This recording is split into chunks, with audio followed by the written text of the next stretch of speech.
B काम my child. तुम इस तरह रोएगा तो आंट सिंथिया की आत्मा को तकलीफ पहुंचेगा। Don't cry, don't cry.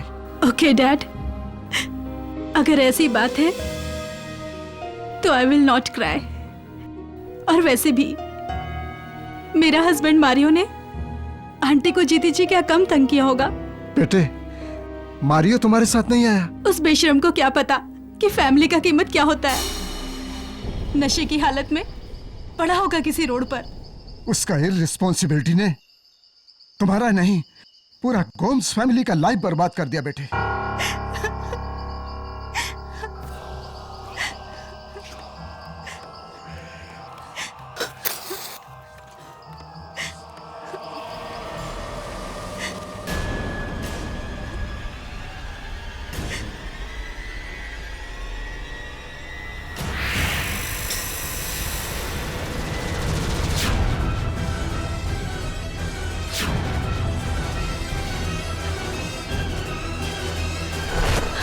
Dad, C aunty का फ्यूनरल तो 2 दिन पहले हुआ था ना। और ये टॉमस्टोन भी नया है। इस पे इतना बड़ा क्रैक, इस पे इतना बड़ा क्रैक कैसे आया?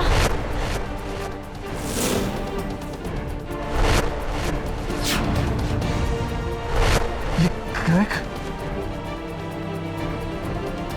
पता नहीं बेटा। ओह गॉड! और देखिए डैड, आसपास ये मिट्टी। डैड, ऐसा लग रहा है कि जैसे इसे किसी ने खोदा हो। What are you saying, Flavia? ये सिंथिया का कब्र कौन खोदा? कुछ तो गड़बड़ है। फ्लाविया, ये तुम क्या करता है? किसी का कब्र खोदना क्राइम है, क्राइम। ये तुम सिंथिया आंटी का कब्र क्यों? मुझे 100% यकीन है कुछ न कुछ जरूर गड़बड़ है। और मुझे तो डर है कि कहीं मारियो ने आंटी का कब्र खोदा होगा। मारियो ऐसा क्यों करेगा? पूरी जायदाद का झगड़ा पता होने के बाद भी आप ऐसे सवाल पूछ रहे हो? लेकिन please dad, help me.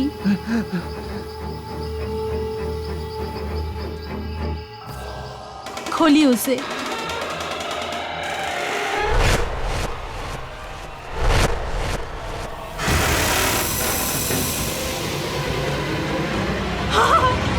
Mario!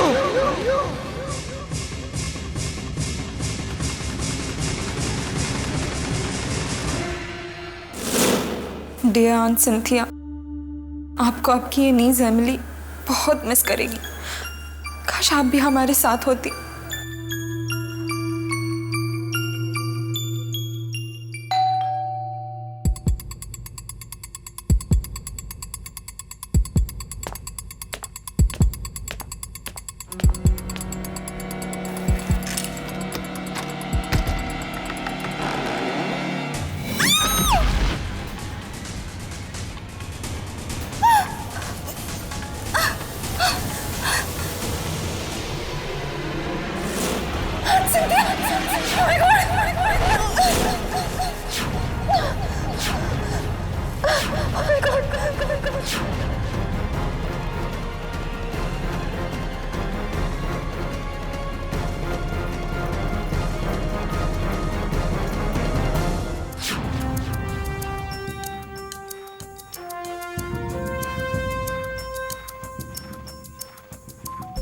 अजीब, बहुत अजीब। किसने मारा इसे इसका गला घोंटकर?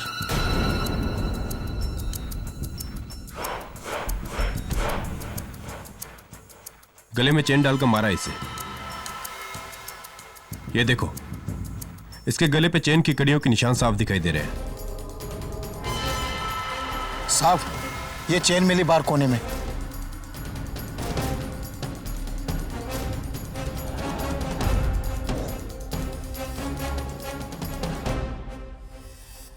हंड्रेड 100% इसी चेन से गला घोटा गया इसका।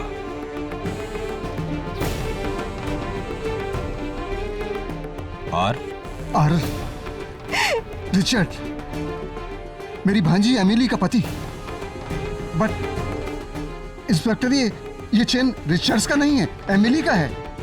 एमिली रहती कहाँ है? रिचर्ड, आंट सिंथिया की बॉडी हमारे घर पे, इतनी दूर उस ग्रेवयार्ड से।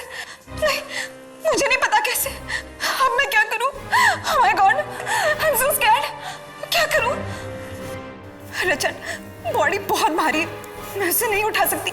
तुम कब पहुंच रहे हो घर? जल्दी आओ वरना पुलिस। ओह माय गॉड, दरवाजा खुला है।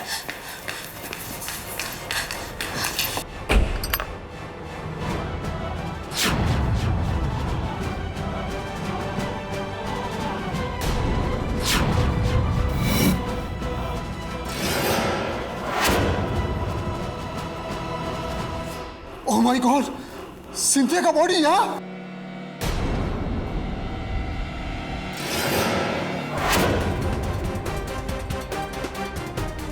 मुझे कुछ नहीं पता, मैंने कुछ नहीं किया है। ये सब मारियो की चाल है, उसी ने मुझे फंसाया है। मारियो मर चुका है। What? और उसे तुमने मारा है। You are under arrest Mrs Emily Francis. नहीं, मैंने कुछ नहीं किया, मैंने किसी को नहीं मारा, ये सब झूठ है। चलो। नहीं, मैंने कुछ नहीं किया, छोड़ दो मुझे। नहीं।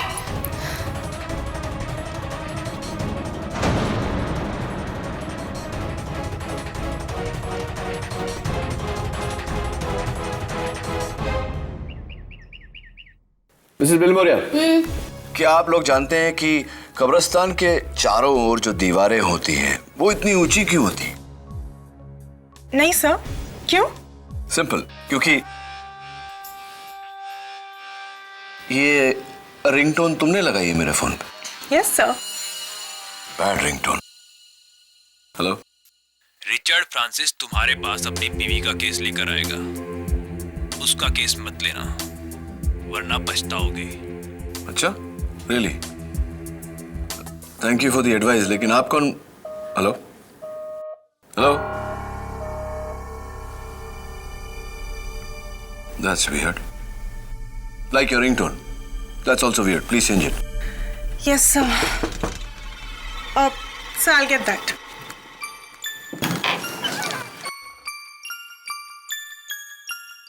एडवोकेट केडी पाठक, रिचर्ड फ्रांसिस।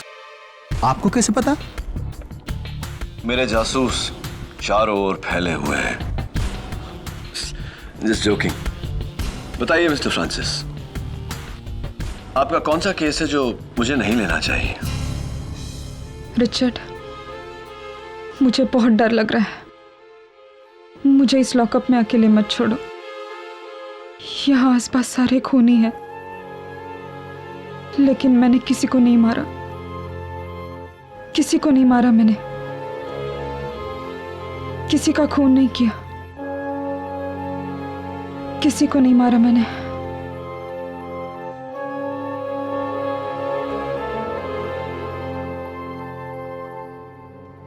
जब से ये हादसा हुआ है ना केडी, तब से बस ये ऐसे ही डरी सहमी बहकी बहकी सी बातें कर रही है। तो अब तुम ही बताओ रिचर्ड, ये कब्रिस्तानी कहानी का राज क्या है? गोम्स फैमिली में सबसे बड़ी आंट सिंथिया थी। उन्होंने शादी नहीं की और मारियो गोम्स उनके भाई के बेटे थे और एमिली उनकी बहन की बेटी। मारियो और एमिली दोनों ही कजन्स थे और मैं रिचर्ड फ्रांसिस एमिली का पति हूं। और वहां बैठी फ्लाविया गोम्स, मारियो की बीवी। और वो दोनों कौन हैं? वो अंकल एल्बर्ट हैं, आंट सिंथिया के छोटे भाई। और जो उनके बगल में बैठा है वो रॉजर, वो आंट सिंथिया की देखरेख करता था। यानी कि एक अकेली बूढ़ी आंट सिंथिया और आप सब उनके परिवार के लोग। जी, जिसमें से सबसे बड़े हैं एल्बर्ट गोम्स। योर ऑनर, मेरा बड़ा सिस्टर सिंथिया का गोवा में 40 एकड़ जमीन है। उस जमीन का मार्केट वैल्यू 70 करोड़ से कम नहीं। एमिली और मारियो का दोनों का इस जमीन पर नजर था और हमको ऐसा लगता है कि उसी जमीन के वास्ते एमिली ने मारियो को मार डाला।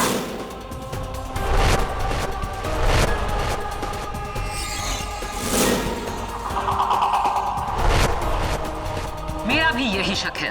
योर ऑनर, 8 मार्च को सेंट मार्क्स कब्रिस्तान से जब पुलिस को सिंथिया गोम्स की कब्र से उनके भतीजे मारियो गोम्स की लाश मिली, तो उसके साथ एमिली की ये चेन भी मिली, जिससे मारियो गोम्स का गला घोटा गया था।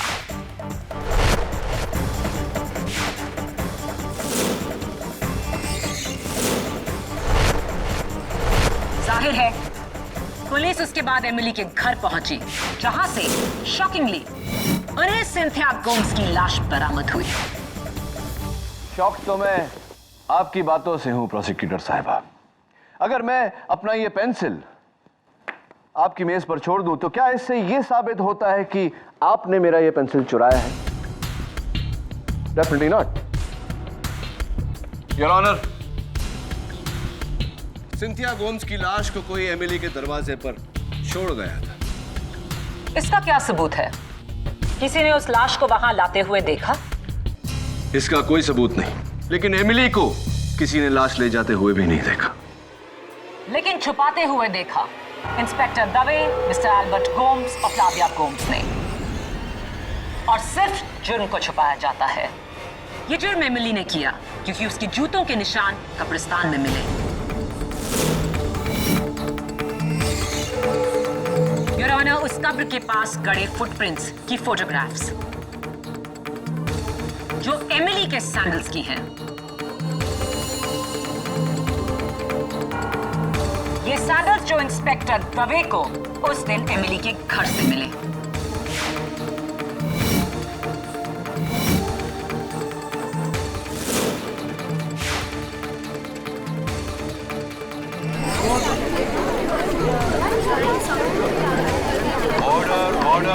और इन सैंडल्स पर जो मिट्टी है उसी कब्रिस्तान की है। ये तो क्लियर सबूत है कि एमिली वहां गई थी।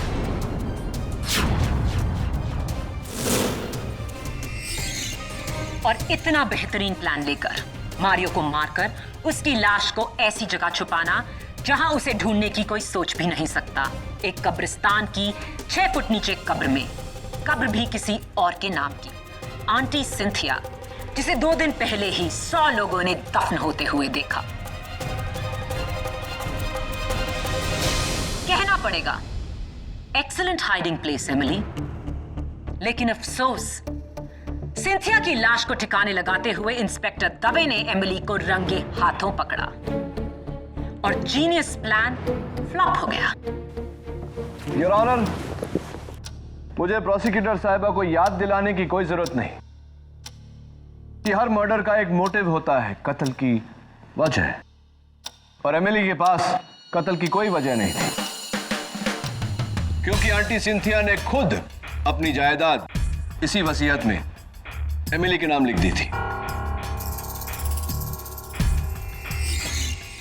अजीब बात है मिस्टर डिफेंस काउंसिल। बिल्कुल एक ऐसी वसीयत मेरे पास भी है जिसमें जायदाद का वारिस एमिली नहीं, मारियो गोम्स है।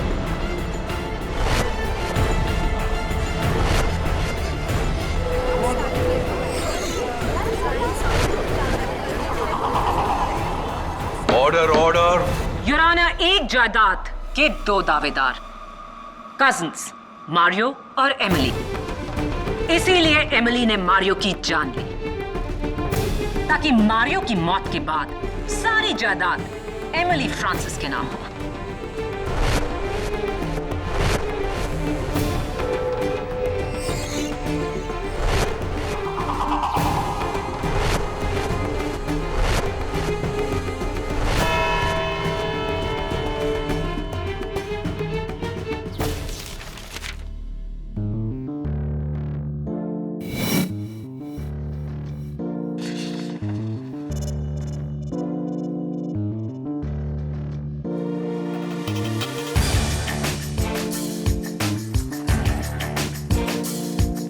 एक ही इंसान 2 अलग अलग वसीयत क्यों बनाएगा?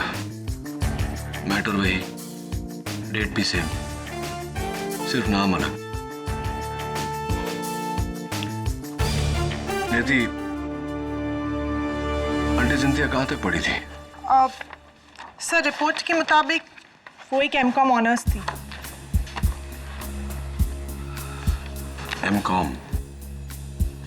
तो फिर सिग्नेचर की जगह अंगूठा क्यों लगाया? स्ट्रेंज। May be not. नियति, पार्किंसंस डिजीज था उन्हें। वो क्या है? मिसेस बिलमोरिया, पार्किंसंस डिजीज, जहां मरीज के हाथ पांव हिलते हैं, ट्रेमर होते हैं, इसीलिए वो पेन उठाकर सीधा सिग्नेचर नहीं कर पाते, जिसके कारण आंटी सिंथिया ने अंगूठा लगाया था। Please change this ringtone. KD Pathak? KD Pathak, इस केस को छोड़ दो वरना पछताओगे। सुनिए मिस्टर धमकी वाले, मैं हेलो हेलो। वो इच धमकी वाला फोन? तुम ये कॉल ट्रेस क्यों नहीं कर सकते? अनट्रेसेबल नंबर है मिसेस बिलमोरिया। नेवर माइंड, वो उसका काम कर रहा है, हम अपना काम करेंगे। नियति, गैजेट ऑफिस से पता करो कि ये दोनों स्टैम्प पेपर्स किस डेट पे इशू हुए थे। योर ऑनर, सिंथिया गोम्स की 2 वसीयत, दोनों पर सब्जेक्ट मैटर एक समान, डेट्स भी सेम, लेकिन इनमें से एक उनकी मौत के पहले बनाई गई थी और दूसरी उनकी मौत के बाद।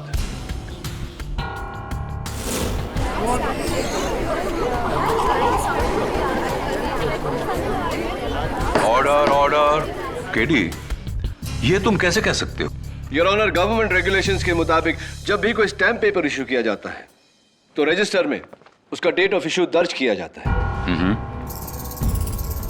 एमिली गोम्स के नाम जो वसीयत है, उसका स्टैम्प पेपर 9 महीने पहले इशू किया गया था, लेकिन मारियो गोम्स के नाम जो वसीयत है, उसका स्टैम्प पेपर सिंथिया गोम्स के मौत के 2 दिन बाद इशू किया गया है।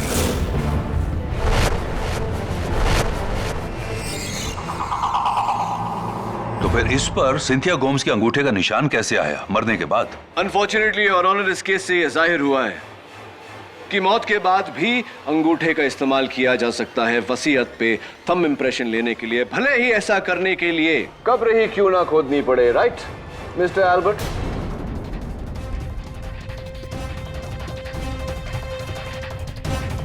मिस्टर एल्बर्ट, ये कब्र खोदने का शवल आपका ही है या नहीं? इज इट योर्स और नॉट?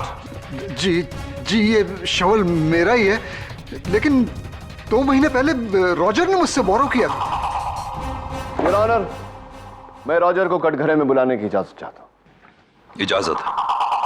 मिस्टर रॉजर परेरा, ये आपके हाथ को क्या हुआ? वो पिछले संडे मैं मोटरसाइकिल से गिर गया था तो फ्रैक्चर हो गया। फ्रैक्चर हो गया है? How painful, how sad.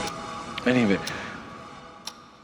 Roger, 10 साल तुमने आंटी सिंथिया की सेवा की। बड़े दुख की बात है कि उसके बावजूद उनकी जायदाद में से तुम्हारे नाम कुछ भी नहीं।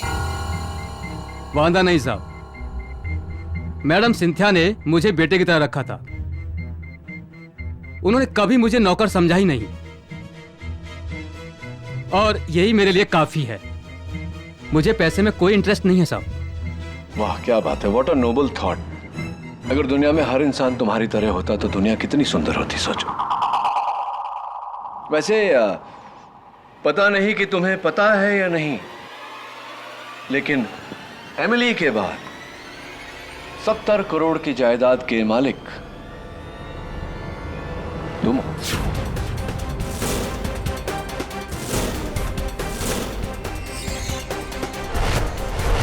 यानी कि अगर एमिली को कुछ हो जाता है, फांसी हो जाती है या उम्र कैद भी हो जाती है, तो तुम सीधा डायरेक्ट नौकर से मालिक।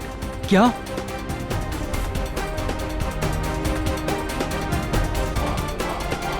सिलेविया मैडम ने तो मुझसे झूठ बोला। उसने कहा कि मेरा नाम जायदाद में कहीं है ही नहीं। Really?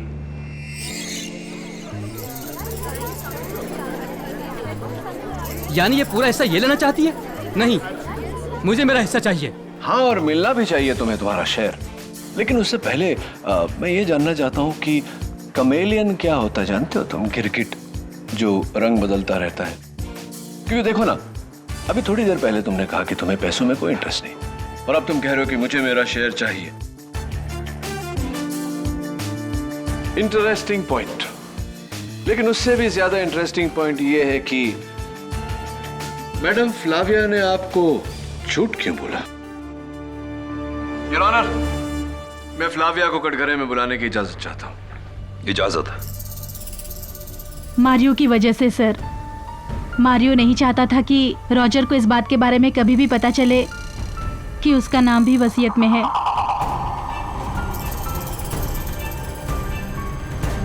मारियो ने मुझे धमकी दी थी कि ये बात मैं उसे कभी ना बताऊं। पति ने पत्नी को धमकी दी। It's not a good thing, not good at all. कैसा पति था मारियो? मारियो एकदम अच्छा पति नहीं था। वो घर में कम और बार में ज्यादा रहता था।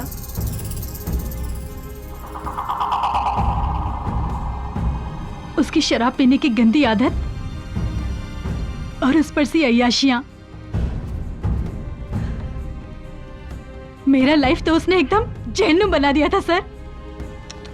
शायद इसीलिए तुमने सोचा कि उसे जहन्नुम पहुंचा दो, है ना? Objection your honour. Sustained.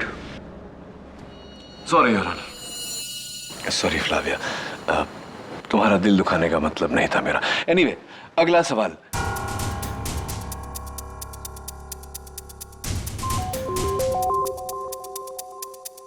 Your honour, इस केस का एक बहुत ही अहम विटनेस पुलिस की गिरफ्त में आया है। उस कब्रिस्तान का पहरेदार पीटर डिसूजा। मेरी आपसे दरख्वास्त है कि मैं उसे अदालत में पेश कर सकूं। Your honour, this is incorrect procedure. इस विटनेस के बारे में डिफेंस को बताया ही नहीं गया। पीटर की गिरफ्तारी 1 घंटे पहले हुई। मुझे भी अभी पता चला है your honour. KD, murder case में ऐसी अहम गवाही को रोका नहीं जा सकता। पीटर डिसूजा को पेश किया जाए।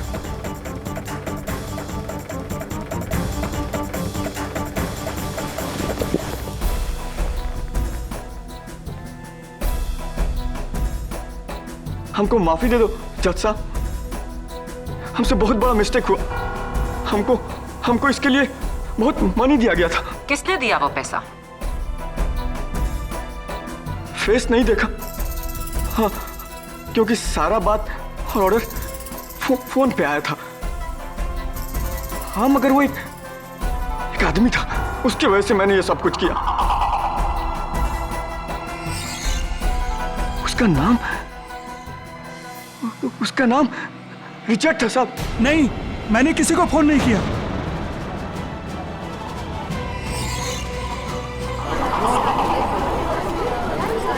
Order order. मिस्टर रिचर्ड, आप बैठ जाइए। मेरा शक सही निकला योर ऑनर। ये पूरी साजिश अकेली एमिली की नहीं थी। उसके पति रिचर्ड ने भी उसकी मदद की। एमिली और रिचर्ड फ्रांसिस ने मिलकर मारियो को मारा।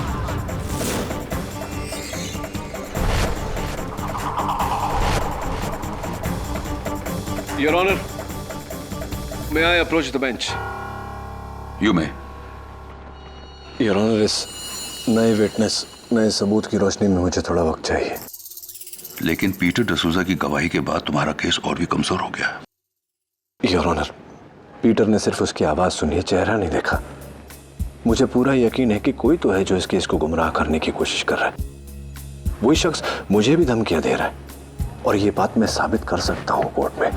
Your honour, please take more time. तो तुम्हें यह काम जल्द से जल्द करना पड़ेगा केडी, क्योंकि कल सुबह 9:30 से 10:30 के बाद इस केस की अगली तारीख 10 दिन बाद की है। तुम 10 दिन तक इंतजार करना चाहोगे या? नहीं योर ऑनर, 10 दिन में कुछ भी घुमाया जा सकता है। Tomorrow morning is okay. Granted. Thank you your honour. इस केस की सुनवाई कल सुबह 9:30 से 10:30 के बीच में की जाएगी। तब तक के लिए अदालत मुलतवी की जाती है।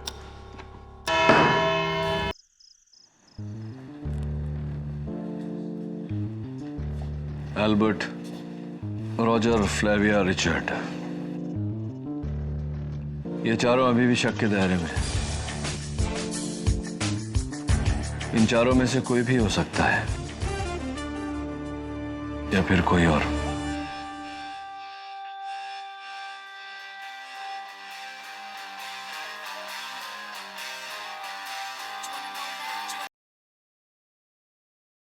बोलिए मिस्टर धमकी सिंह। कल सुबह अदालत मत आना, वरना मारियो के साथ जो हुआ तेरे साथ भी होगा केडी। Bloody idiot। किसी का खून नहीं किया, किसी को नहीं मारा मैंने। जी ये शवल मेरा ही है, लेकिन 2 महीने पहले रॉजर ने मुझसे बोरो किया था। नहीं, मुझे मेरा हिस्सा चाहिए। मारियो एकदम अच्छा पति नहीं था। उसका नाम रिचर्ड था साहब। नहीं, मैंने किसी को फोन नहीं किया। मेरा शक सही निकला योर ऑनर। एमिली और रिचर्ड फ्रांसिस ने मिलकर मारियो को मारा।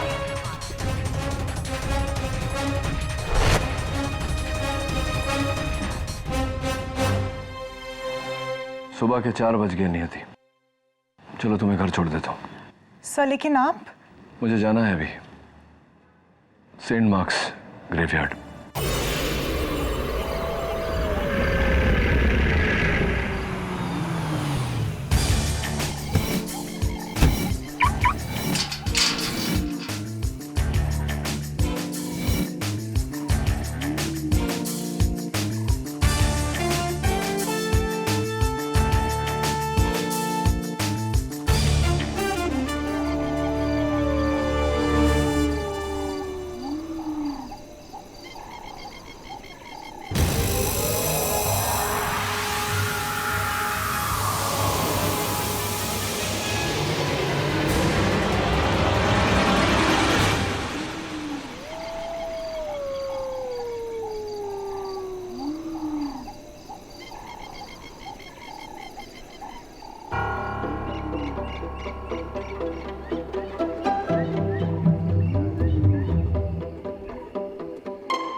Good bye KD.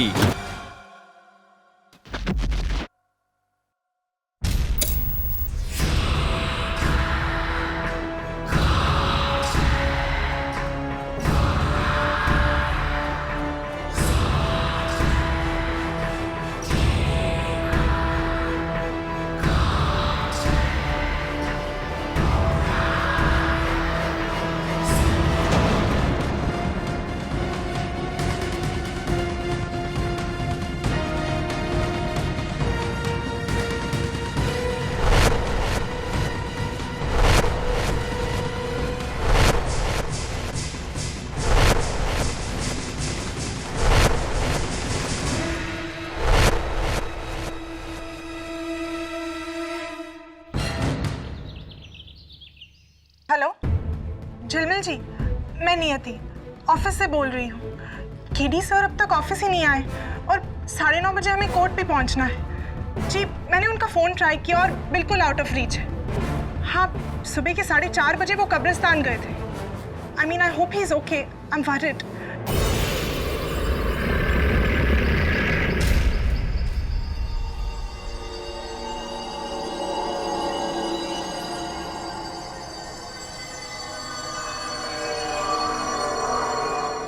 गीली मिट्टी की खुशबू। Oh my God, this is not good, Mr. K.D. Pathak. Not good at all. Is anybody there?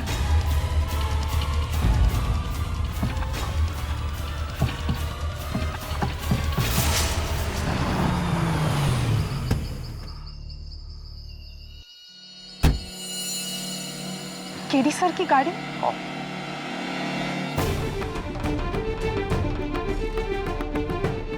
Calm down, K.D. Easy. Panic मत करो। पैनिक करोगे तो सांसें तेज चलेगी, ऑक्सीजन खत्म हो जाएगा। Easy. You can do it. Okay. Let's think about this. Next step. Cell phone. Right. Cell phone.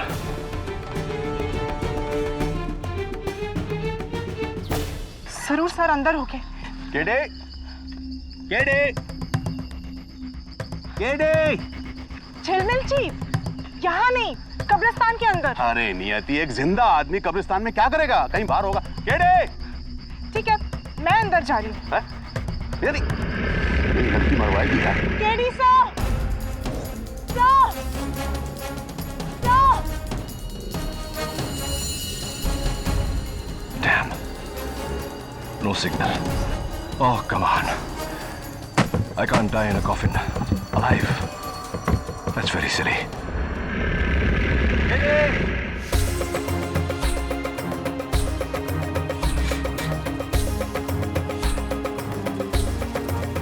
Signal भी नहीं है।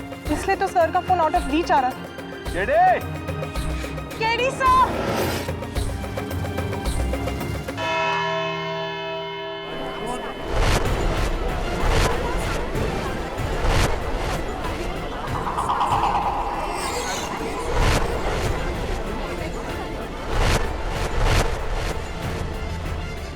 केडी कहाँ रह गया? अजीब बात है, इतने सालों में कभी किसी केस में वो लेट नहीं आया। अभी आज क्या हो गया? ओह गॉड, अब तो केस का वक्त हो गया है, हमें कोर्ट चलना होगा। क्या करें? तो मैं तब से यही तो कह रहा हूँ ना नियति, चलो। नियति का टेक्नो रिंग ट्यून बजाता हूँ, शायद कोई सुन ले।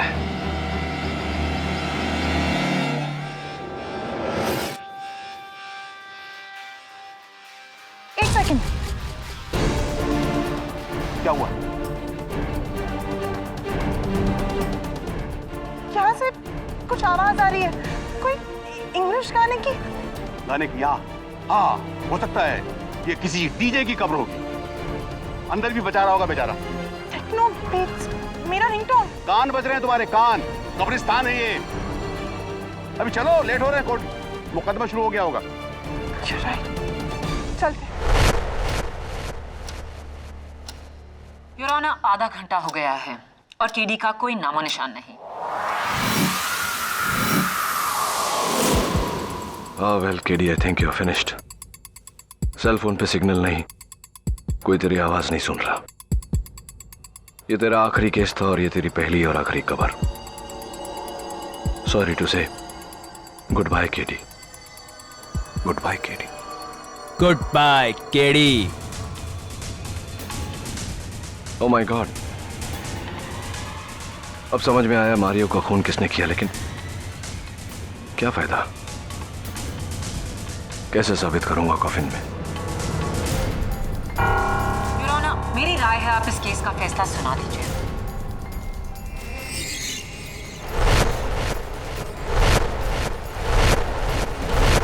नहीं माया, मैंने केडी को 1 घंटे की मोहलत दी थी। अभी भी आधा घंटा बाकी है। Let us wait. KD, you can't die so easily. इतनी आसानी से नहीं मर सकते तुम।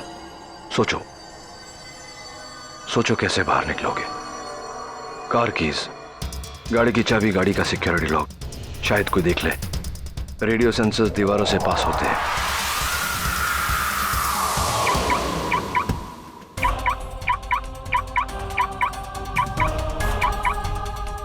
झिलमिल जी, गाड़ी की लाइट।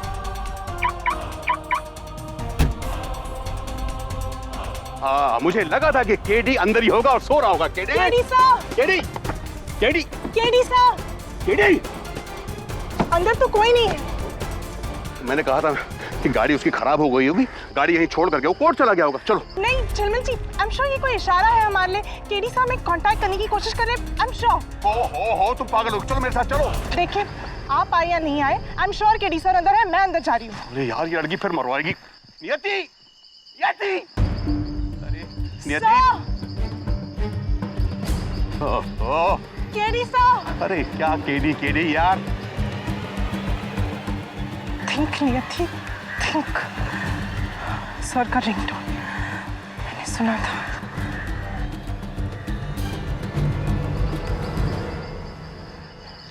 इस कबर में।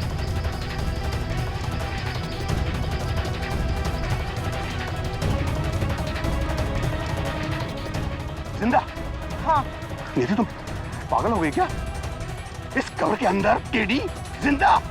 ऐसा कभी नहीं हो सकता।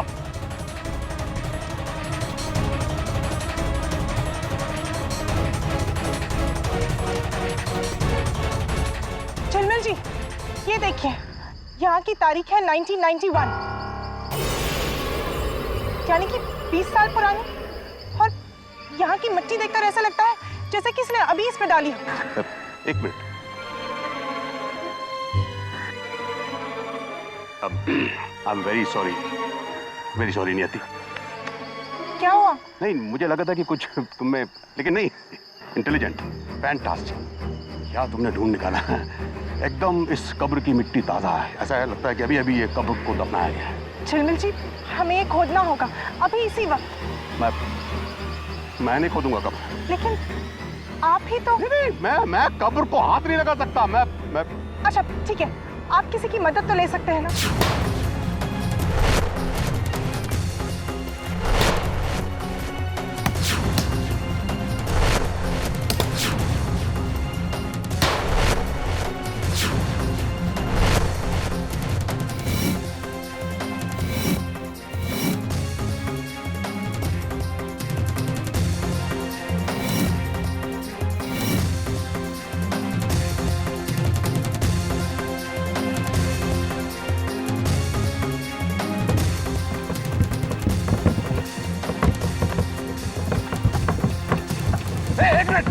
एक मिनट, कोई अंदर से ठोक रहा है। हाँ, चलो जल्दी खोलो। केडी सर, केडी सर, उठो। केडी हो, कैसे? Are you okay? तू 4 घंटे लेट के देख अंदर। क्यों? कुछ हो गया? नहीं, एक दिन तो लेट नहीं है। चलो जल्दी, अदालत आराम से।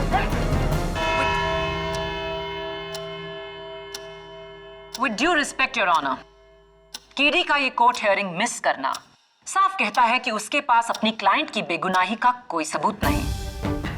प्रोसिक्यूशन की गुजारिश है कि आप इस केस का फैसला सुनाएं। ठीक है।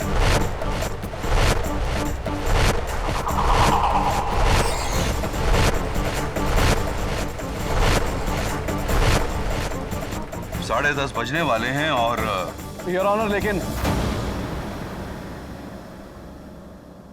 अभी तक 10:30 बजे नहीं। केडी, ये कोई टाइम है अदालत पहुंचने का? I am extremely sorry your honour. Have you forgotten the decorum of the court? तुम्हारा ड्रेस कोड का है? मैं अदालत का वक्त जाया नहीं करना चाहता था, इसलिए इसी तरह आना पड़ा। What has happened to you? ये तुम्हारी ये हालत कैसे हुई है? दरअसल बात यह है कि अब तक मैं उसी कब्रिस्तान में 2 गज जमीन के नीचे गाड़ा गया था। क्या?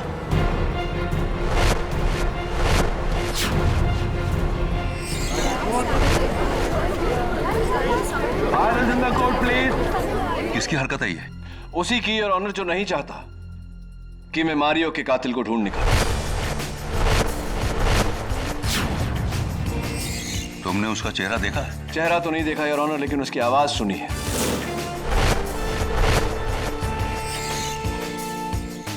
कौन है? योर ऑनर, जब से ये केस शुरू हुआ है मुझे फोन पे धमकियां आ रही हैं। और आज कब्रिस्तान में जब मैंने वो आवाज सुनी, गुड बाय केडी, तो वही आवाज थी, लेकिन एक फर्क, उसमें एक टोन था जैसे कि फोन पर हमें सुनाई देती। यानी? इसका मतलब योर ऑनर कि कोई वॉइस चेंजर या वॉइस डिस्टॉर्टर से बात कर रहा है। एक ऐसी मशीन जो पतली आवाज को मोटी बनाती है। योर ऑनर, इस केस से जुड़े सभी लोगों में 2 ही लोग हैं जिनकी आवाज पतली है, एमिली और फ्लाविया। और चूंकि एमिली जेल में थी, जाहिर सी बात है कि यह आवाज फ्लाविया की है।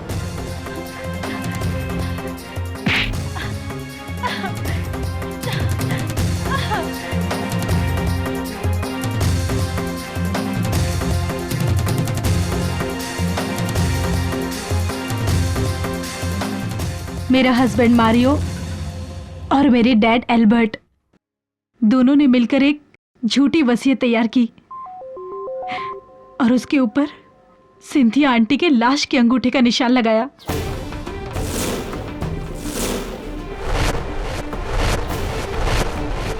मारियो ऑस्ट्रेलिया सेटल होना चाहता था,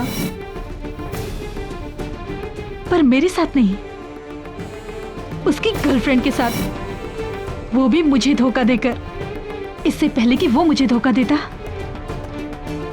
मैंने उसे धोखा दे दिया, उसकी जान लेकर।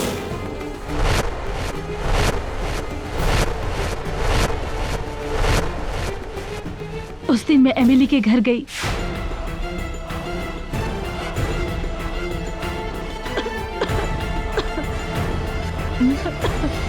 मैं अभी पानी लाती हूँ। वहां से उसके जूते और चेन चुराया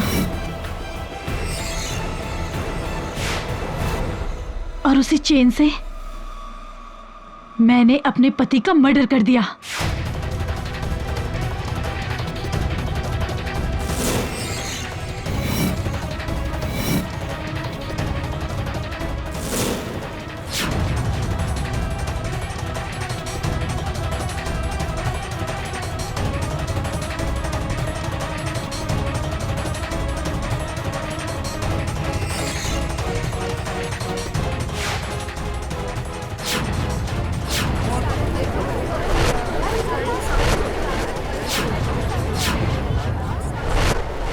राइट। फिर तुमने बड़ी होशियारी से टूटी हुई कब्र का राज फाश किया ताकि कोई तुम पे शक ना करे। फिर बड़ी चालाकी से एमिली के घर गई और उसके चुराए हुए जूते तुमने वहीं रख दिए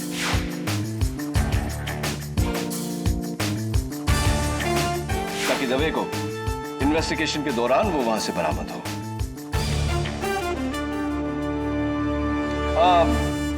बस एक आखिरी चीज, वो जो आप आवाज बदलने के लिए जो बॉक्स यूज करती है वो जरा आपके बैग में ही होगा, चेक करिए जरा।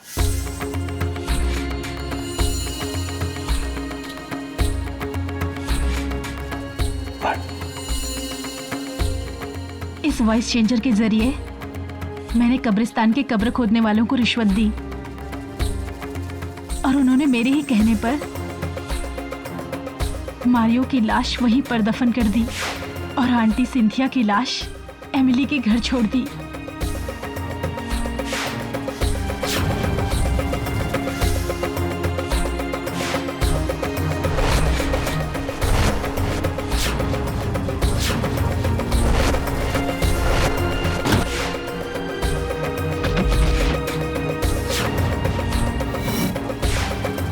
The confession is now complete, Your Honor.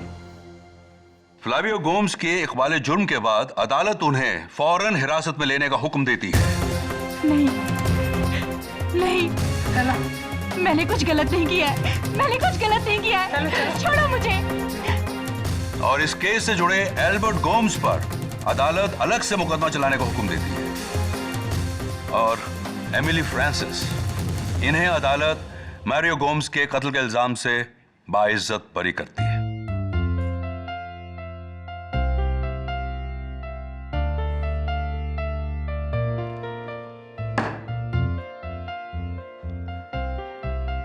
लगता है तुम मेरा पीछा कब्र में जाने के बाद भी नहीं छोड़ोगे केडी। पन इंटेंडेड और अनइंटेंडेड।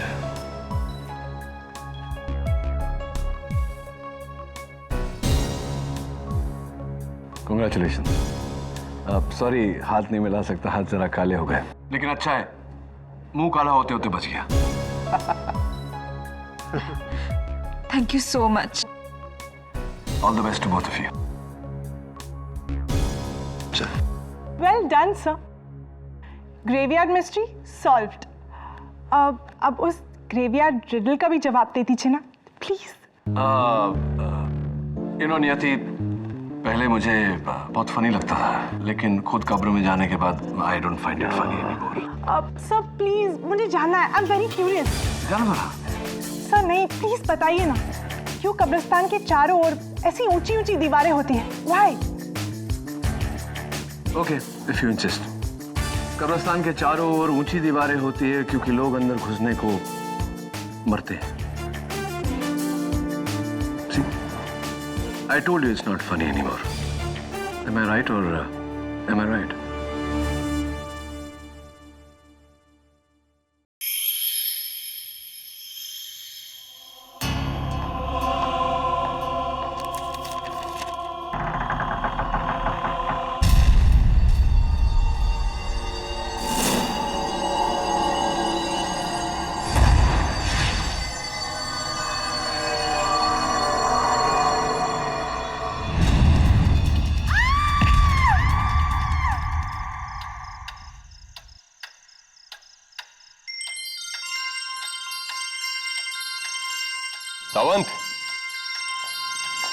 जी साहब। अच्छा मैं चलता हूँ, वो मेहता बिल्डर है उसका एनसी लिखवा लेना। ठीक है साहब। हेलो हेलो पुलिस स्टेशन, वो मुझे मार डालेगा, मुझे मार डालेगा। कौन? आप कहाँ से बोल रही हैं? बहुत ही मोटा सा आदमी है और फॉरेन बंगलो नंबर 32 काटो रोड पे। बचाओ। हेलो हेलो सावंत, जीप निकालो जल्दी। जी साहब।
कुछ चल रहा है।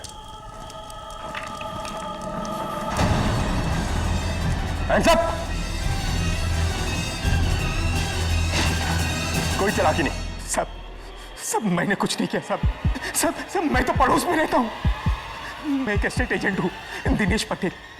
सब मैंने अपनी खिड़की से उसको देखा इधर और भाग के आया इधर। किसे देखा? खून को। खूनी? एक मोटा आदमी था, बहुत मोटा आदमी था साहब। मोटा आदमी? कौन हो सकता है? His Royal Highness prince Rudy Singh Dhanaura. Kunwar Sahab की यह तस्वीर 2 साल पुरानी है, जब उनका वजन 250 किलो था। गुड, 2 साल में तो काफी वजन कम हो गया होगा। अब कुंवर साहब का वजन 345 किलो है। कुंवर साहब के ऊपर अपनी एक्स प्रेमिका शर्मिला राठौर के घर जाकर उन्हें कत्ल करने का झूठा आरोप है। मिस्टर मानेकशॉ, क्यों लगता है आपको कि ये इल्जाम झूठा है? क्योंकि अपने वजन की वजह से कुंवर साहब के लिए चलना तो दूर, उठ पाना भी मुमकिन नहीं। पिछले 9 सालों से वो अपने कमरे से बाहर तक नहीं निकले। 9 साल? या मिस्टर केडी, 9 साल, 9 years। वाह। प्रिंस रूडी मेरे खास पेशेंट हैं। उनकी मेडिकल कंडीशन के कारण हमने पुलिस से परमिशन लिया कि उन्हें यहीं रखा जाए, हाउस अरेस्ट में। उन्हें जेल ना ले जाया जाए जब तक उन पे आरोप साबित नहीं हो पाता। वो कभी नहीं होने वाला है। Of course. 350 kg वजन लेके वो भागेंगे भी कहाँ? अच्छा बताइए डॉक्टर घोष, प्रिंस रूडी वाकई नहीं चल पाते? जी वो बिल्कुल नहीं चल सकते। क्या केडी, भरोसा नहीं है तुझे?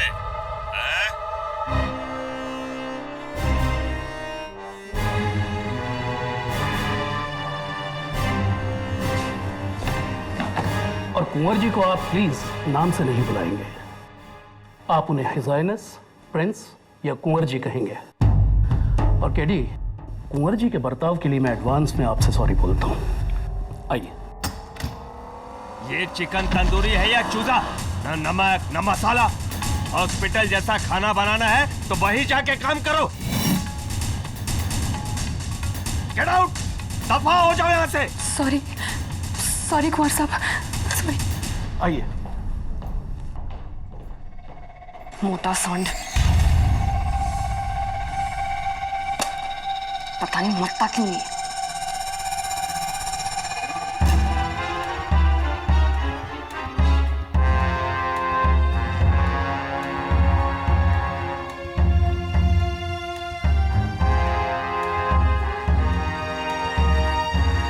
एडवोकेट केडी पाठक, पधारिए महाराज।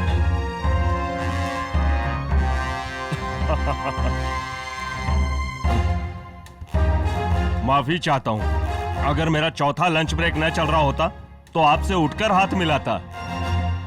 इसका मतलब आप उठ सकते हैं? ये नहीं उठ सकते, मजाक कर रहे हैं। अब तो उसी दिन उठूंगा जिस दिन इस दुनिया से उठ जाऊंगा। बहुत जोवियल है आप। I like a sense of humour Prince Rudy. लेकिन ना फिलहाल आप पर आपकी एक्स गर्लफ्रेंड शर्मिला राठौड़ के कत्ल का इल्जाम है, इसके बारे में बात कर लें। अच्छा हुआ मर गई वो।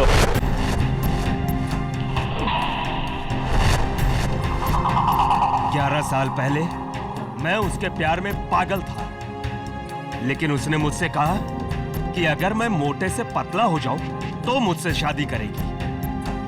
जिंदगी में पहली बार प्यार में आकर किसी के लिए मैंने अपना वजन 200 से 80 किलो किया, सिर्फ 80 किलो।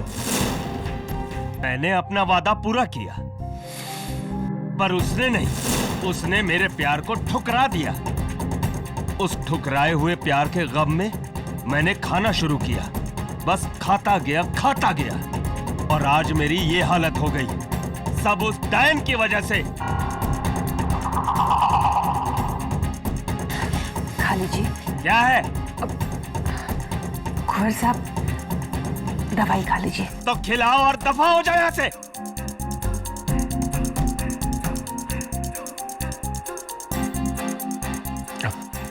डॉक्टर घोष, मतलब प्रिंस रूडी जरा सा भी नहीं उठ सकते। अभी 350 किलो उठाया है आपने?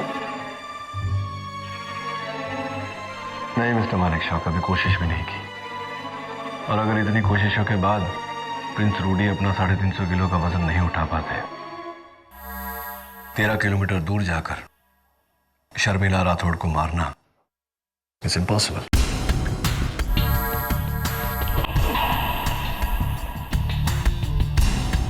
I think we have a good case, Rudy. Sorry, Prince Rudy.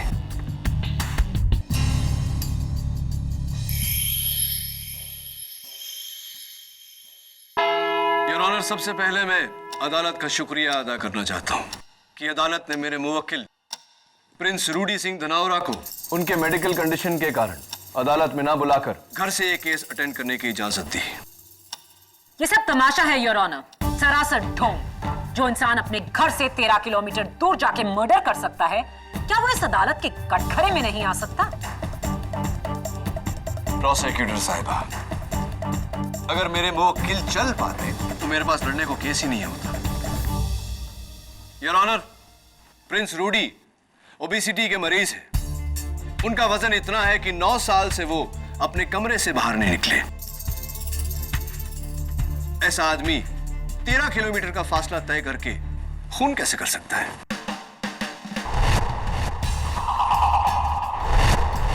आपके एक सवाल के आगे मेरे 10 सवाल हैं, जिनमें से कुछ का जवाब देंगे इंस्पेक्टर दवे। योर ऑनर, 15 मार्च की रात करीब 1:30 बजे जब मैं पुलिस स्टेशन से निकल रहा था तो शर्मिला राठौड़ जी का मुझे फोन आया। हेलो पुलिस स्टेशन, वो मुझे मार डालेगा, मुझे मार डालेगा वो। कौन? आप कहां से बोल रही हैं? एक बहुत ही मोटा सा आदमी है, अब foreign bungalow number 32 cutter road पे। बचाओ! Hello hello. उन्होंने साफ कहा था एक बहुत मोटा आदमी। जी बिल्कुल साफ। दवे, अगर वो मोटा आदमी प्रिंस रूडी सिंह था तो शर्मिला ने उसका नाम क्यों नहीं लिया फोन पर, जबकि वो उसे बहुत अच्छी तरह से जानती थी? घबराहट में अक्सर इंसान डिटेल बताना भूल जाते हैं केडी। Okay, agreed. एक और बात, शर्मिला पर जानलेवा हमला हो रहा था, तो उन्हें इतना समय कैसे मिल गया कि वो फोन उठाए, नंबर डायल करे, अपना पता बताए, कंप्लेंट लिखवाए? आओ।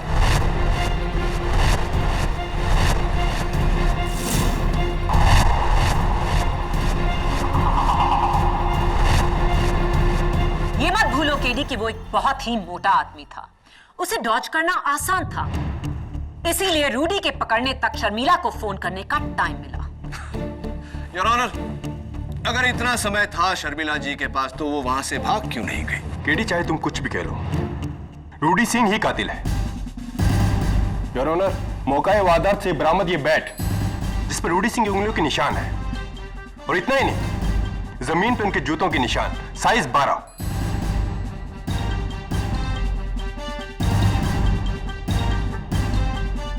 थैंक यू इंस्पेक्टर दवे, आपकी ये गवाही प्रोसिक्यूशन के बहुत काम आएगी।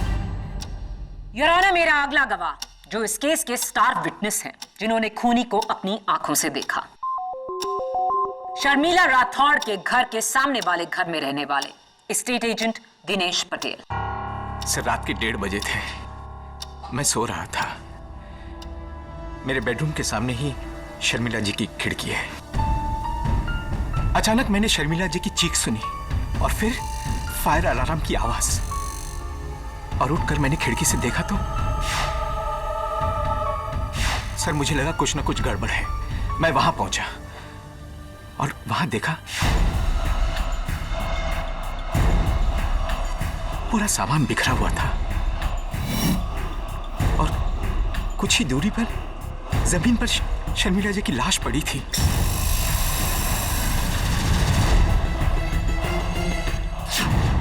और फिर जलने की बू आई।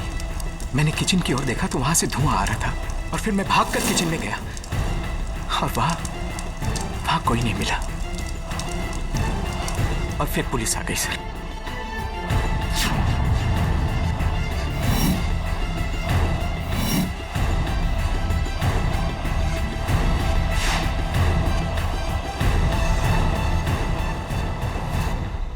इस पूरी अदालत में उस साइज का इंसान है कोई?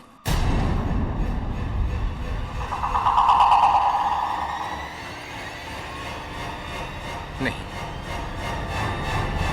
सिवाय उस आदमी के।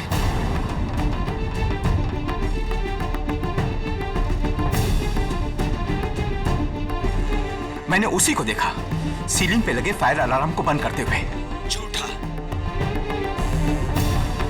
मिस्टर रूडी सिंह, माना आप अदालत में नहीं है, लेकिन आपका रवैया ऐसा ही होना चाहिए जैसे आप यहां मौजूद हैं। कार्रवाई के दौरान किसी भी किस्म का जलपान मना है। Do you understand? एक बहुत ही मोटा आदमी, इंस्पेक्टर दवे ने सुना, मिस्टर पटेल ने देखा। अब आपका क्या कहना है mister KD Pathak? But of course, mister Patel, जब आपने अपनी खिड़की से शर्मिला जी की खिड़की के उस पार उस मोटे आदमी को देखा, तो आपकी खिड़की पर या शर्मिला जी की खिड़की पर कुछ पर्दा या कोई वेनिशियन ब्लाइंड वगैरह कुछ लगा हुआ था?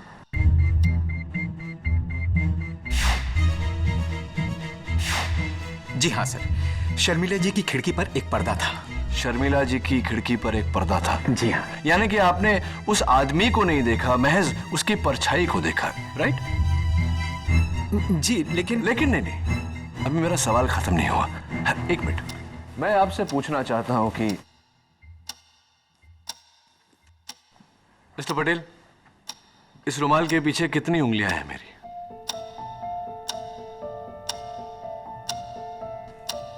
3 सर। 3 उंगलियां हैं? जी सर। Are you sure? जी हाँ।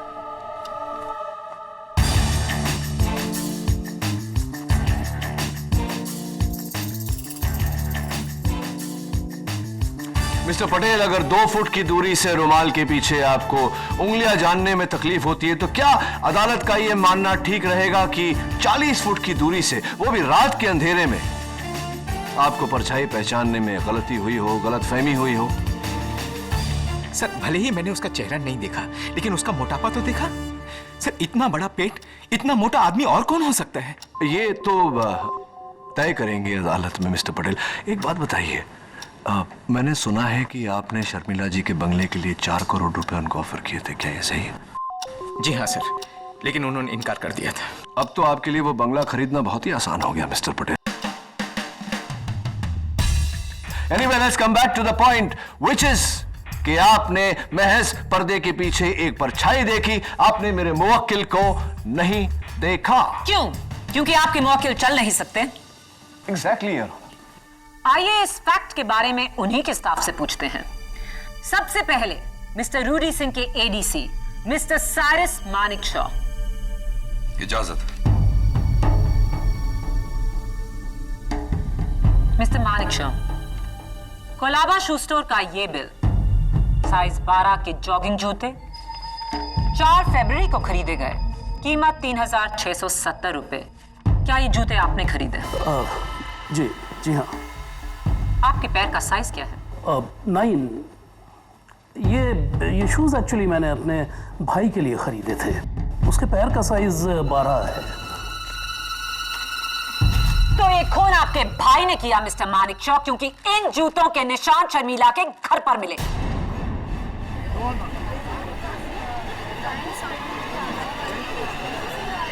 नहीं, मेरा भाई खूनी नहीं है।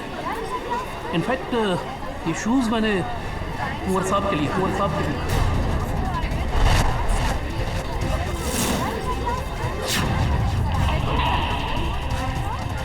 ऑर्डर। जो इंसान 9 साल से चलना तो दूर अपने कमरे से बाहर तक नहीं निकला, उसके लिए जॉगिंग शूज, और उस कमरे में कोई ट्रेडमिल भी नहीं।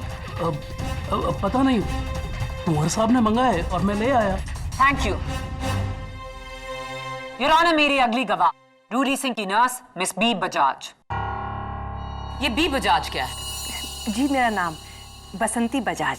दरअसल मेरी माँ को शोले फिल्म बहुत पसंद थी, इसलिए जब मैं पैदा हुई तो उन्होंने मेरा नाम बसंती रख दिया। ऑर्डर। आप रूडी सिंह की राउंड द क्लॉक नर्स हैं? जी हाँ, दरअसल उनको मेरी कभी भी जरूरत पड़ सकती है, बीपी, दवाइयाँ, इंजेक्शंस वगैरह। तो कत्ल की शाम 6 बजे से आप कहाँ गायब थी?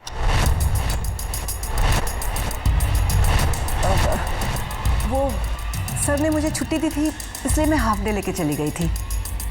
उन्होंने आपको छुट्टी दी? सर को कहीं बाहर काम था।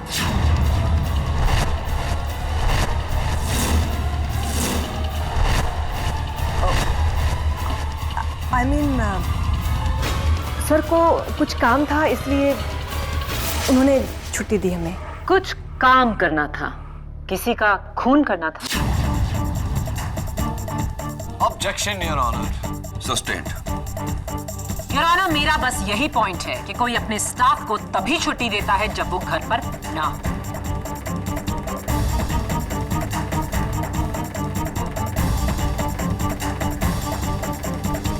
Thank you Basanti ji. Your honour, मेरी अगली गवाह रूडी सिंह की cook cum housekeeper miss Jyoti Karnik. इजाजत। आप रूडी सिंह के लिए खाना बनाती हैं? जी, वो हर 1.5 घंटे के बाद कुछ ना कुछ खाते हैं, इसीलिए मुझे उनको खाने को देना पड़ता है। कत्ल की रात आपने रूडी सिंह जी के लिए एक टिफिन पैक किया था? जी। पर टिफिन तो हम उनके लिए पैक करते हैं जो बाहर जा रहे हों। Am I right? जी, लेकिन मैं तो सिर्फ कुक हूँ। अब जैसा सर बोलेंगे मुझे तो वैसे ही करना पड़ेगा ना। क्या ये सही है mister Rudy?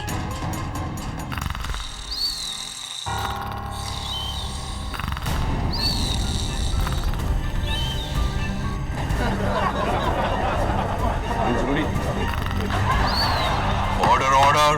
Prince Rudy. Mister Rudy Singh, this is contempt of court. आप सो रहे हैं? योर ऑनर, उनकी तरफ से मैं माफी चाहता हूं। योर ऑनर, रूडी सिंह के तीनों स्टाफ मेंबर्स की गवाही से जाहिर है कि वो एक बहुत बड़ा सच छुपा रहे हैं, और वो सच ये है कि रूडी सिंह चल सकते हैं।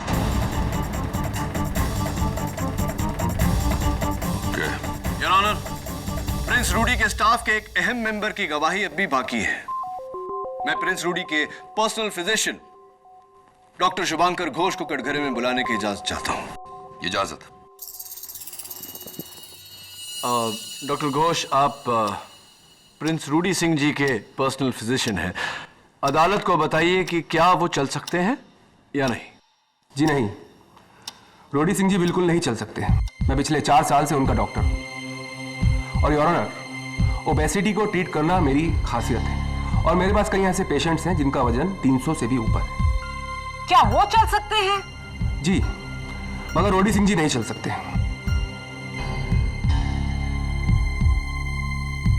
योर ऑनर, एक स्पेशलिस्ट डॉक्टर के स्टेटमेंट को झुटलाने वाले हम कौन होते हैं? और डॉक्टर घोष ने अभी अभी कहा कि प्रिंस रूडी जैसे कई भारी भरकम ओवरवेट पेशेंट्स इनके पास हैं। जाहिर सी बात है योर ऑनर कि दुनिया में ऐसे और भी लोग होंगे। वो कातिल रूडी सिंह ही था और ये है उसका सबूत।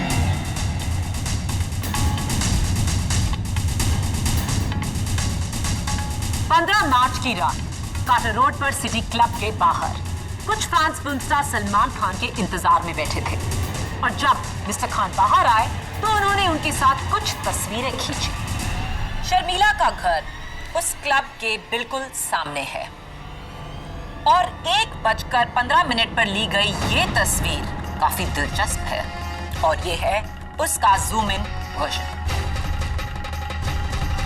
जहां बैकग्राउंड में रूडी सिंह ट्रैक पैंट्स पहने साफ नजर आ रहे हैं।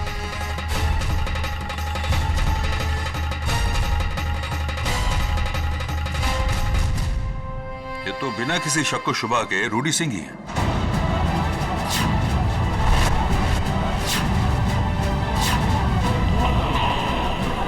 Silence please, silence in the court. Prince Rudy Singh Dhanaura, अब भी आप कहेंगे कि आप चल नहीं सकते? एक और झूठ बोला तो उसका अंजाम बहुत बुरा होगा। मैं चल सकता हूँ।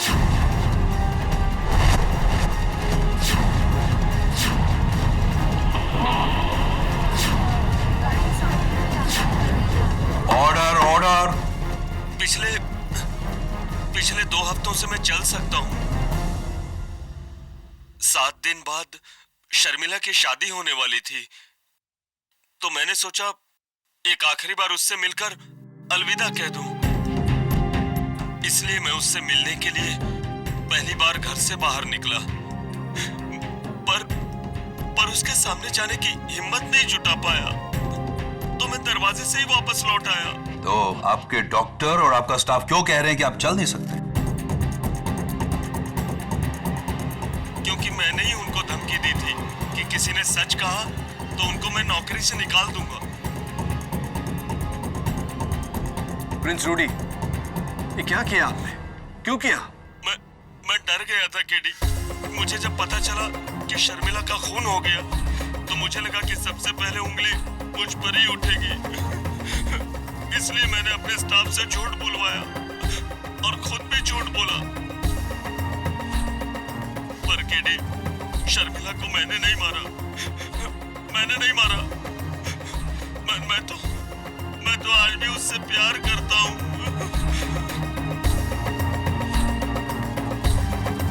योर ऑनर, इस केस की शुरुआत में डिफेंस काउंसिल ने मुझसे कहा था कि अगर मैं ये साबित कर दूं कि रूडी सिंह चल सकते हैं तो उनके पास कोई केस ही नहीं बचता।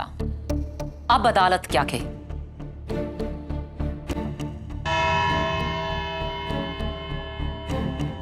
इस केस का फैसला कल सुबह ठीक 11 बजे। और मिस्टर रूडी सिंह, आपको यह अदालत फौरन हिरासत में लेते हुए कल इसी कोर्ट में पेश होने का हुक्म देती है।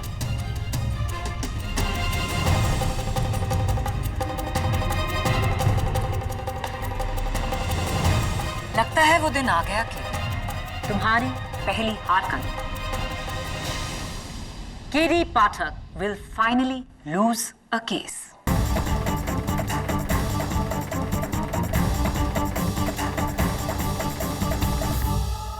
आप जानते हैं आज तक मैं कोई केस क्यों नहीं हारा? क्योंकि आज तक केडी ने कभी झूठ नहीं बोला। मेरी ताकत मेरी सच्चाई है और आज आपके कारण मैं अदालत में झूठा साबित हुआ। केडी, मैंने तुम्हें सिर्फ आधा झूठा साबित किया है, बाकी तुम्हारा आधा कहा हुआ सच है। ये खून मैंने नहीं किया। और ये भी अदालत में झूठा साबित हो गया तो बैट पर आपकी उंगलियों के निशान, मौकाए वारदात पर आपके जूतों के निशान, कत्ल के समय शर्मिला के घर के बाहर आपकी तस्वीर, और बचा क्या है? अगर तुम्हें मेरी बातों में भरोसा नहीं है ना, तो तुम मेरा केस छोड़कर जा सकते हो। मैं दूसरा लॉयर रख लूंगा। ओह शट अप प्रिंस रूडी। दो बातें। पहली बात, आपका गुनाह इस हद तक साबित हो चुका है कि कोई लॉयर आपके केस को हाथ नहीं लगाएगा। दूसरी बात, केडी ने आज तक लिया हुआ केस कभी अधूरा नहीं छोड़ा। अब हार हो या जीत, अदालत में सच साबित होके रहेगा।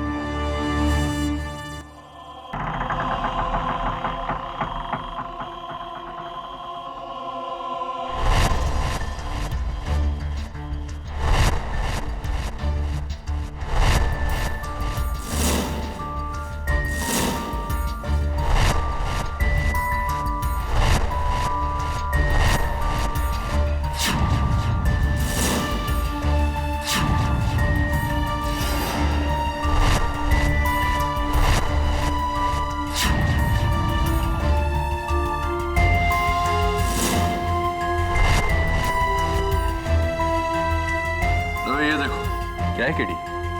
किसी जानवर के बाल, ब्लैक कलर। कुत्ता था क्या शर्मिला के पास?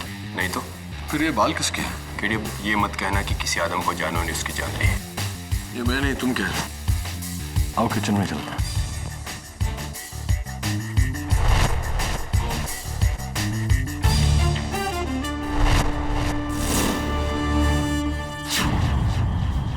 दवा, ये वही चूल्हा है जिस पर शर्मिला उस रात खाना बना रही थी? हाँ, हमने आके से बंद किया वरना आग लग जाती।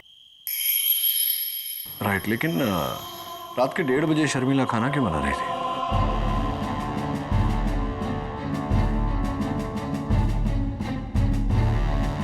फ्रिज में तो खाना भरा पड़ा है।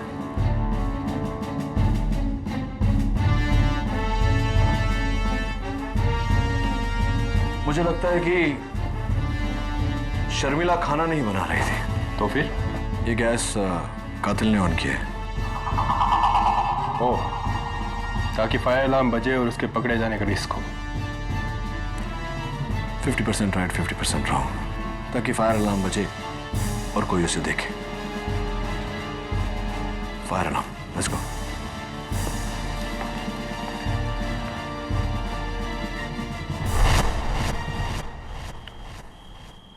दवा, ये वही फायर अलार्म है ना जिसे ऑफ करते वक्त मिस्टर पटेल ने उस खिड़की में से कातिल को देखा था? हाँ। लेकिन पटेल ऊपर तक पहुंचा कैसे? आई थिंक इस टेबल के जरिए। Help me please.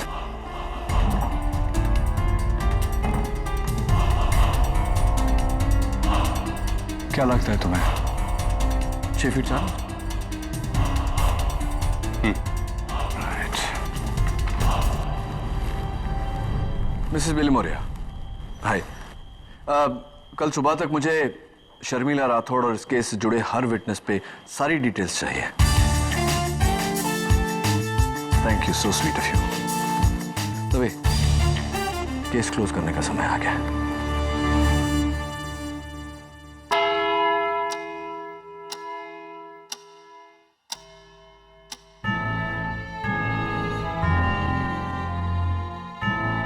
Your honour, यह शर्मिला राठौड़ के घर का वही टेबल है जिस पर उस रात खूनी ने खड़े होकर फायर अलार्म बंद किया था।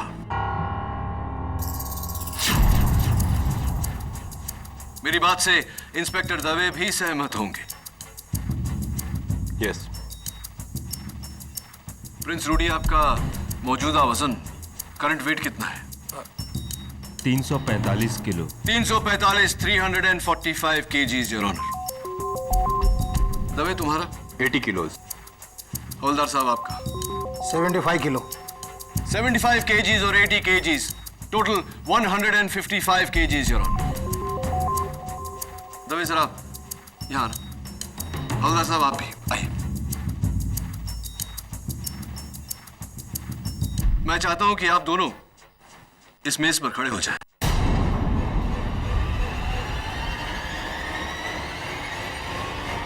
जरा संभल के। हाँ।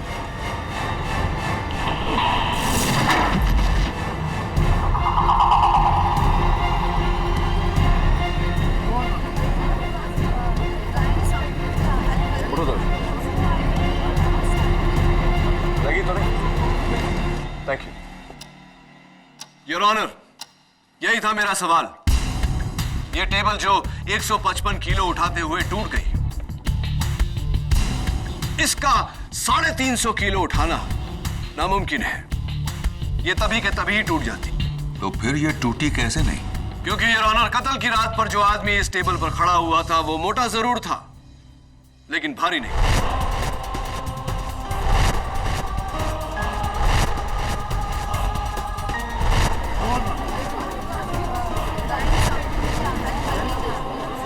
कत्ल की रात पर जो आदमी इस टेबल पर खड़ा हुआ था वो मोटा जरूर था, लेकिन भारी नहीं। मोटा और भारी नहीं, क्या मतलब इसका?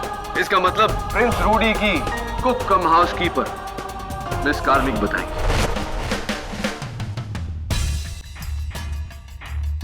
Miss Karnik, how are you? आपका एक छोटा भाई है जो फैंटेसी अम्यूजमेंट पार्क में काम करता है, क्या ये सही है? जी, Mangesh. Mangesh, Mangesh, right right right. तो क्या क्या करता है मंगेश वहाँ?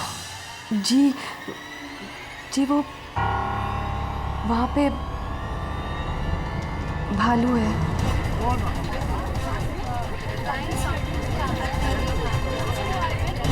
Quiet, please. भालू है मंगेश, भालू है? I mean वो वहाँ का मैस्कॉट है, Tommy Teddy. Tommy Teddy, how sweet. Your honour, खुशकिस्मती से टॉमी टेडी हमारे साथ आज अदालत में है। आइए टॉमी टेडी।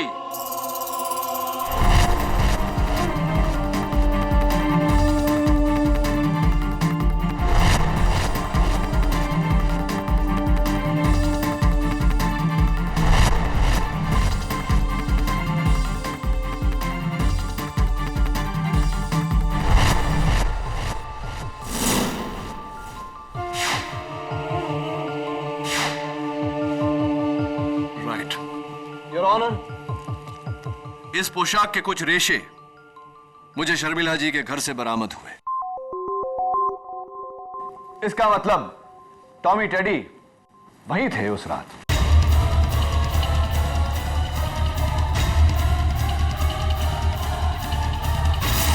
टॉमी टेडी जी, आपकी जरा मैं मुंडी उतार लूं।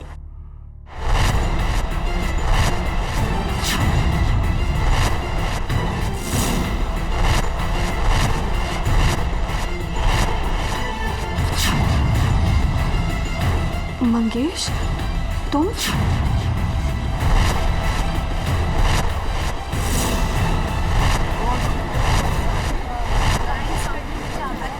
आइए टॉमी टेडी साहब, मैं चाहता हूं कि आप इस टेबल पे खड़े हो जाएं।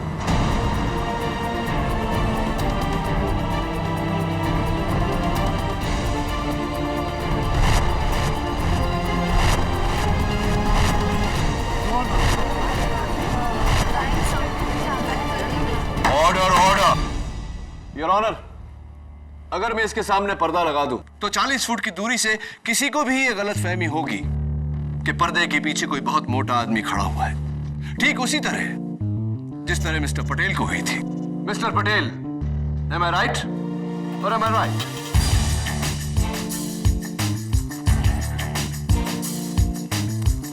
Thank you mister Tommy teddy. आइए लीजिए आपका। Thank you very much. अब बताइए मिस कार्निक कि आपने अपने भाई के टॉमी टेडी का कॉस्ट्यूम पहनकर शर्मिला का कत्ल क्यों किया? एक मिनट। माना कि मिस्टर पटेल को धोखा हुआ था, लेकिन शर्मिला राठौर ने तो यह साफ कहा था कि कातिल एक मोटा आदमी है। योर ऑनर, फोन पर वो आवाज शर्मिला जी की थी ही नहीं।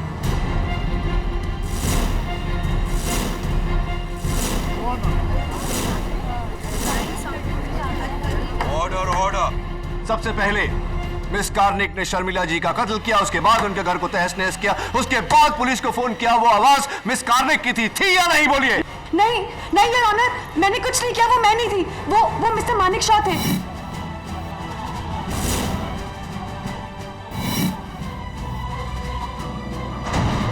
ये उनका ही काम है, क्योंकि कत्ल से पहले उन्होंने ही वो सूट बोरो किया था टॉमी टेडी का। पूछिए, उनसे पूछिए। योर ऑनर, मैं मिस्टर मानिक शॉ को कटघरे में बुलाने की इजाजत चाहता हूं। इजाजत? जी हाँ, वो सूट मैंने ही बोरो किया था अपने बेटे पर्सी की बर्थडे पार्टी में पहनने के लिए, बच्चों को एंटरटेन करने के लिए। लेकिन उसके बाद उस सूट को मैंने कुंवर साहब के घर के स्टोर रूम में जाके रख दिया था। मिस कार्निक को देने के लिए। राइट। और कत्ल से एक दिन पहले वो सूट स्टोर रूम से गायब हो गया। जी हाँ, लेकिन मैंने उसे गायब नहीं किया। नहीं, मैंने ऐसा कब कहा? मैं तो ये सोच रहा हूं कि वो कौन हो सकता है जो सूट स्टोर रूम से लेकर गया था, क्योंकि घर में 2 लोग ही थे और जो स्टोर रूम में जा सकते थे, डॉक्टर घोष और nurse Basanti Bajaj. Your honour, मैं डॉक्टर घोष को कटघरे में बुलाने की इजाजत चाहता हूं। इजाजत है। देखिए मिस्टर केडी, मैं एक इज्जतदार डॉक्टर, आप इस तरह के बेहुदा और बेतुके इल्जाम मुझ पर नहीं लगा सकते। सॉरी डॉक्टर घोष, इल्जाम नहीं लगा रहा, सिर्फ पूछताछ कर रहा हूं। ये बताइए कि कत्ल की रात आप कहां थे? मैं पुलिस को पहले से ही कह चुका हूं कि मैं उस रात अपनी क्लिनिक पे था। इतनी रात गए क्लिनिक में, क्या कर रहे थे आप? नर्स बसंती बजाज का मेडिकल फिटनेस सर्टिफिकेट तैयार कर रहा था। जी हाँ, वो दुबई के किसी हॉस्पिटल में जॉब ले रही हैं। ये सर्टिफिकेट उसी के लिए है। अगर आप चाहें तो उसकी कॉपी देख सकते हैं एविडेंस फाइल। हाँ, वो कॉपी मैंने देखी है और इसमें लिखा है कि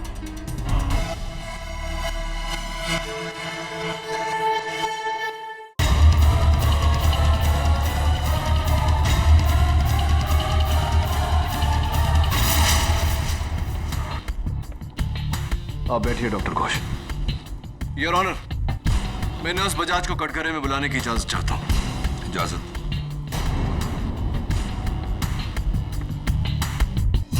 आप दुबई जा रही?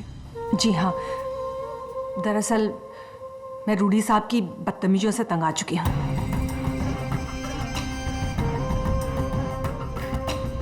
और वहाँ मेरी सिस्टर भी रहती है दुबई में। वो आपका पहला नाम, फर्स्ट नेम क्या बताया? बीफ पर बसंती। हाँ, बसंती, राइट। पिछली बार आपने बताया था कि शोले फिल्म के उस किरदार से आपकी माताजी ने प्रभावित होकर आपका नाम बसंती रखा था, राइट? जी। इसलिए अब मैं भूल गया मैं। कोई बात नहीं। अरे कोई बात कैसे नहीं, बात तो है। अब देखिए ना, आपके फिटनेस सर्टिफिकेट में आपका बर्थ डेट यानी कि जन्म तारीख 16 सितंबर 1974, 16 सितंबर 1974, क्या यह सही है? जी बिल्कुल सही लिखा है। तो क्या ये कहना ठीक रहेगा नर्स बजाज की पहले वो फिल्म आई होगी, आपकी माताजी ने वो फिल्म देखी होगी, उस फिल्म से प्रभावित हुई होगी, फिर आपका नाम रखा गया होगा बसंती। मेरा कहने का मतलब ये है कि पहले हेमा मालिनी जी का नाम रखा गया होगा, उसके बाद आपका नाम रखा गया होगा। Is that correct? जी ऐसा ही कुछ ऐसा ही हुआ होगा। तो एक बात बताइए, क्या आपकी माताजी उस फिल्म की शूटिंग पर गई थी या उस फिल्म के डायरेक्टर रमेश सिप्पी जी के साथ उनके घरेलू ताल्लुकात थे जिसके कारण उन्हें कहानी और किरदार के नाम पहले से पता थे? ऑब्जेक्शन योर ऑनर, बेबुनियाद सवाल। ये तुम क्या अनाप शनाप पूछ रहे हो? योर ऑनर, नर्स बजाज का जन्म 16 सितंबर 1974 में हुआ, जबकि शोले रिलीज हुई थी 15 अगस्त 1975 में। नर्स बजाज के जन्म के पूरे 1 साल बाद। अगर इनके जन्म के 1 साल बाद फिल्म रिलीज हुई तो फिल्म के किरदार का नाम इनकी माताजी इनको कैसे दे सकती है?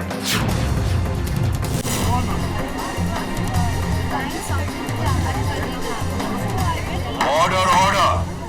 योर ऑनर, अगस्त 2010 में मरहूम शर्मिला राठौड़ ने पुलिस में कंप्लेंट लिखवाई थी अपने कुक कम हाउसकीपर के खिलाफ।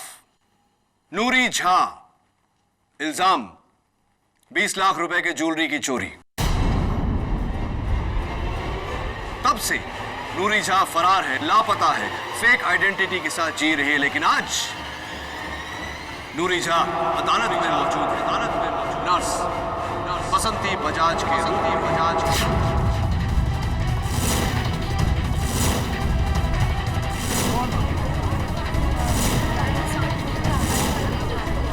बोलिए नर्स बजाज, आपने झूठ क्यों बोला कि आपका नाम बसंती है जबकि आपका नाम नूरी झा है या नहीं?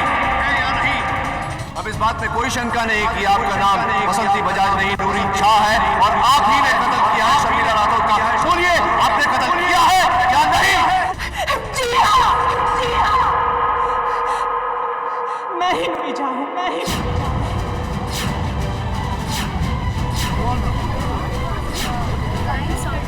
Order order.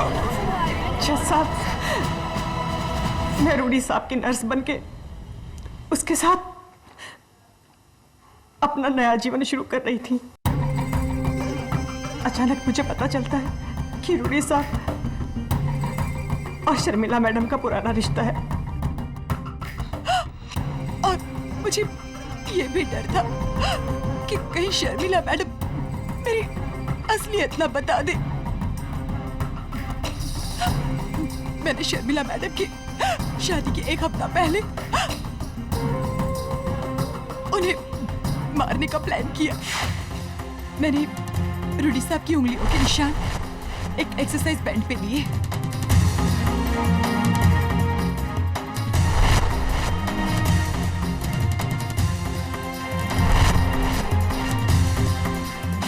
फिर हूबहू रूडी साहब जैसे जूते खरीदे।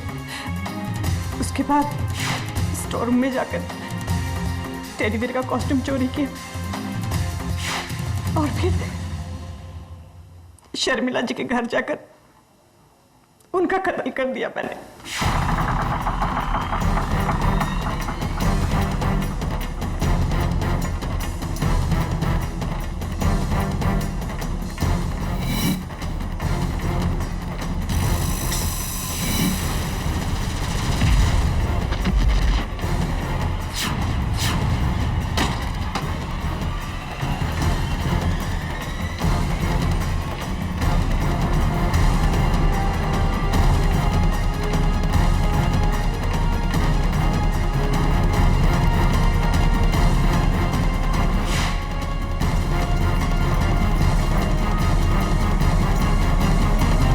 शर्मिला जी का कत्ल करने के बाद आपने जाकर गैस जलाया ताकि धुएं से फायर अलार्म बजे।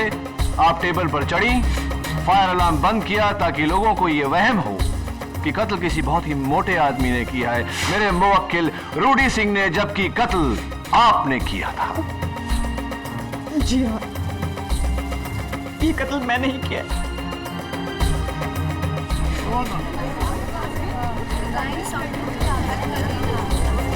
Order order. The defence rests your honour. Noori Jha उर्फ बसंती बजाज के इकबाल जुर्म के बाद यह अदालत इन्हें हिरासत में लेने का हुक्म देती है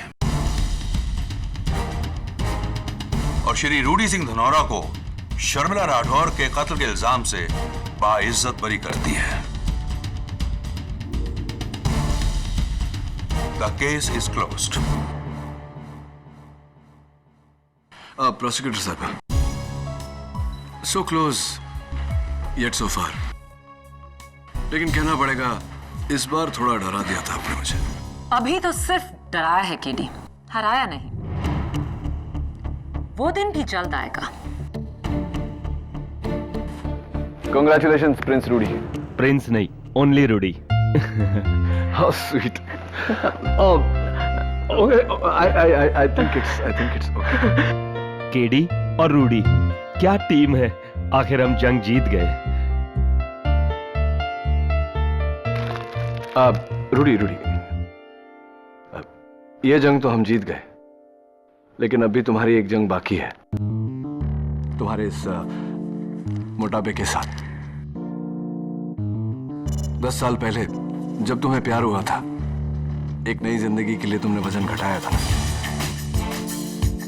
आज भी तुम्हें नई जिंदगी मिले, तो क्यों ना एक बार फिर से मुझसे